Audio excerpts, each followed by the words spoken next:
الحمدللہ رب العالمین والصلاة والسلام علی سید المرسلین اما بعد فاعوذ باللہ من الشیطان الرجیم بسم اللہ الرحمن الرحیم۔ سورہ بقرہ آیت نمبر 183 میں اللہ تبارک و تعالی نے ارشاد فرمایا، یا ایہا الذین آمنوا کتب علیکم الصیام کما کتب علی الذین من قبلکم لعلکم تتقون۔ ارشاد فرمایا، اے ایمان والو،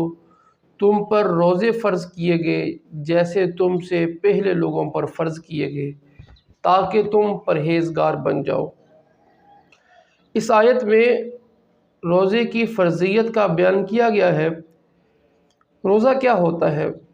شریعت میں روزے کا مطلب یہ ہے کہ صبح صادق سے لے کر غروب آفتاب تک روزے کی نیت سے کھانے پینے اور ہم بستری سے اپنے آپ کو بچایا جائے۔ دو چیزیں، کھانے پینے اور ہم بستری سے بچانا صبح صادق سے غروب آفتاب تک، اس کا نام روزہ ہے۔ روزے کے بارے میں فرمایا گیا کہ جیسے تم سے پہلے لوگوں پر فرض کیے، تو روزہ قدیم عبادت ہے۔ حضرت آدم علیہ السلام سے لے کر نبی اکرم صلی اللہ علیہ وآلہ وسلم تک تمام شریعتوں میں روزہ فرض رہا۔ ہاں البتہ روزے کے احکامات مختلف رہے، تعداد مختلف رہی، لیکن روزہ بہرحال، روزے کا جو کنسپٹ ہے وہ بہرحال موجود رہا۔ اسلام میں جو روزے فرض ہوئے یہ 10 شعبان کو ہجرت کے دوسرے سال فرض ہوئے، 10 شعبان کو ہجرت کے دوسرے سال فرض کیے گئے۔ اس آیت میں روزے کا جو مقصد بیان کیا گیا ہے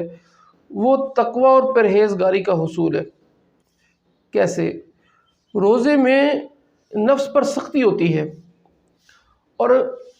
حتیٰ کہ جو حلال چیزیں ہیں کھانے پینے کی، اس سے بھی اپنے آپ کو روک لیا جاتا ہے۔ اس سے کیا ہوتا ہے کہ بندہ اپنے خواہشات پر قابو پانے کی مشق حاصل کر لیتا ہے۔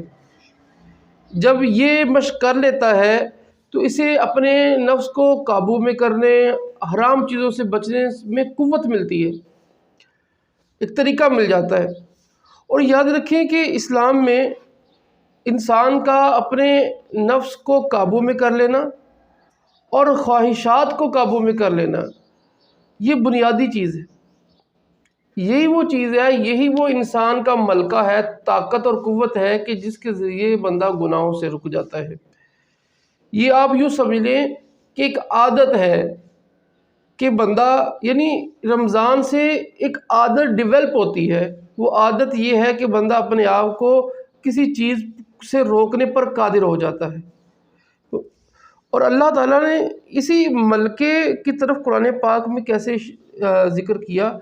وَأَمَّا مَنْ خَافَ مَقَامَ رَبِّهِ وَنَهَى النَّفْسَ عَنِ الْهَوَىٰ فَإِنَّ الْجَنَّةَ هِيَ الْمَأْوَىٰ، کہ وہ بندہ جو اپنے رب کے حضور کھڑے ہونے سے ڈرا، نفس کو خواہش سے روک دیا، تو بے شک ایسے بندے کا جنت ہی ٹھکانہ ہے۔ تو بنیادی چیز یہی ہے،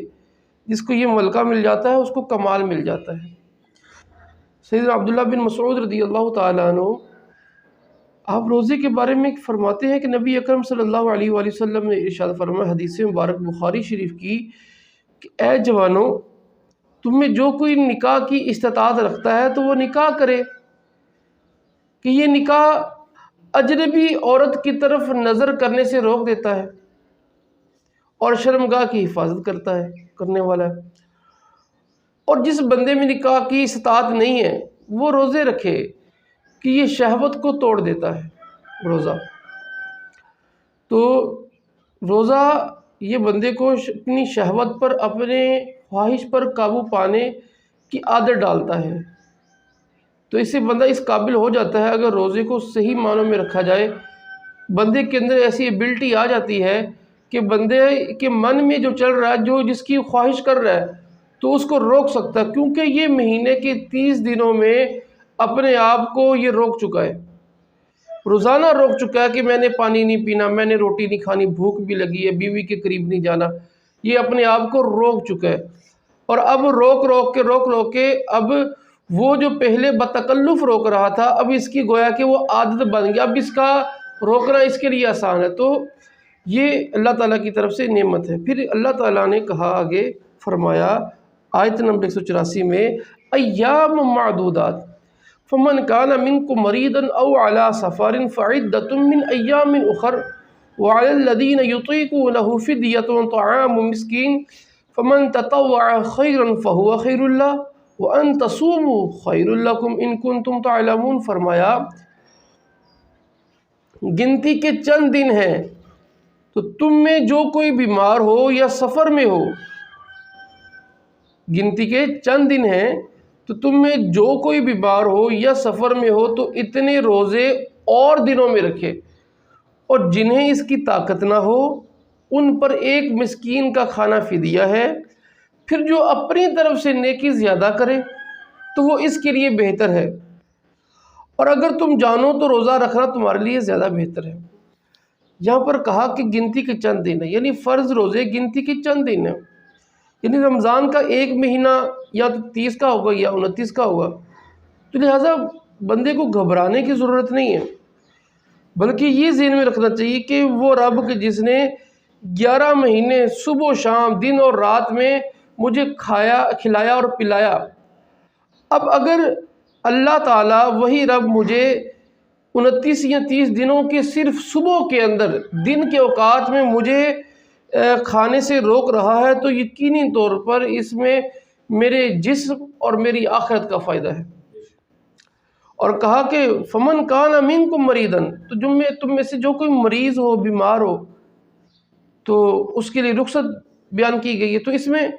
حیض و نفاس والی عورت بھی، تو اسے بھی روزہ رکھنے کی اجازت نہیں ہے، وہ رمضان کے بعد اس کی قضا کرے گی۔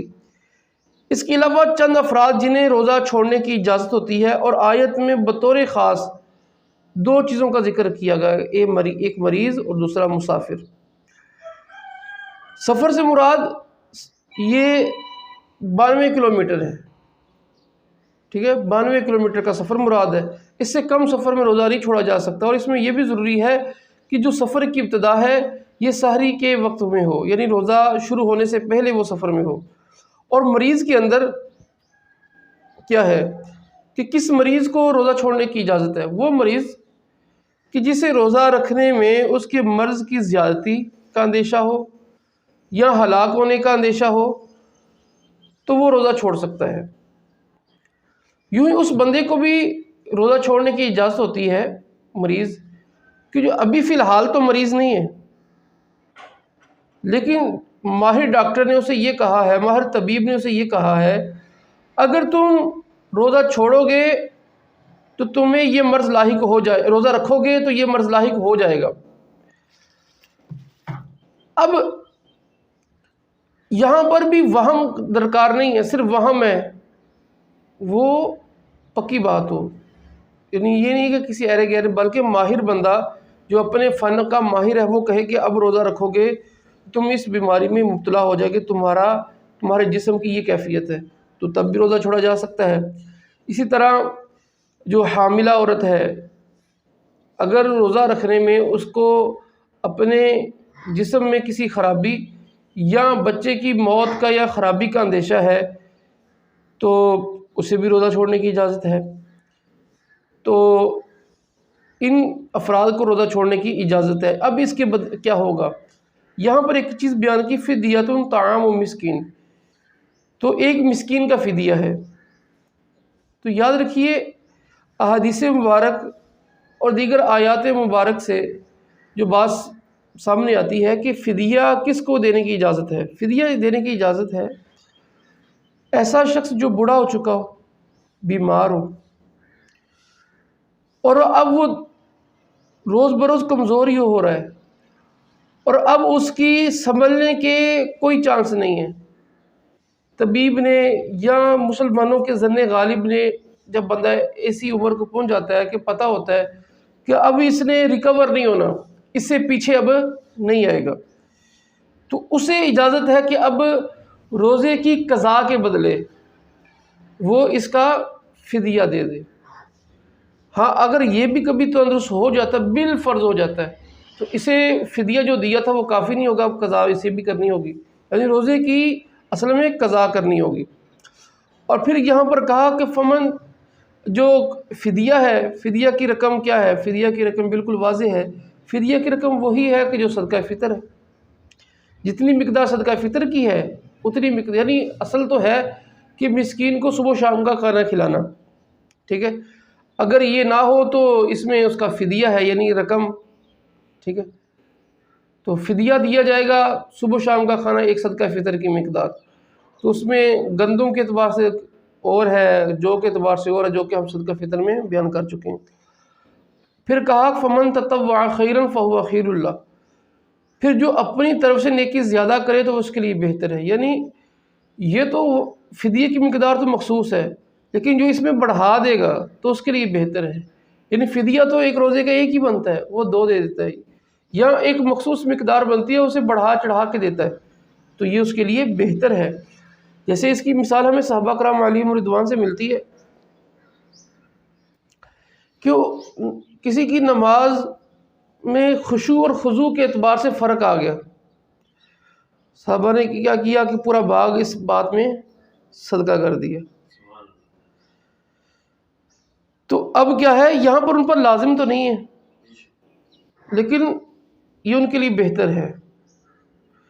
اور پھر آخر میں کہا اس میں وَأَن تَصُومُوا خَيْرٌ لَكُمْ، تمہارے لیے روزہ رکھنا ہی بہتر ہے، یعنی مریض کو، مسافر کو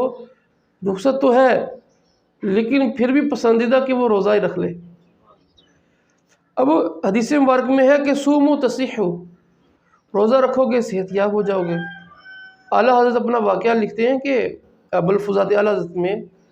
اب کہتے ہیں کہ شعبان کے مہینے میں، بلکہ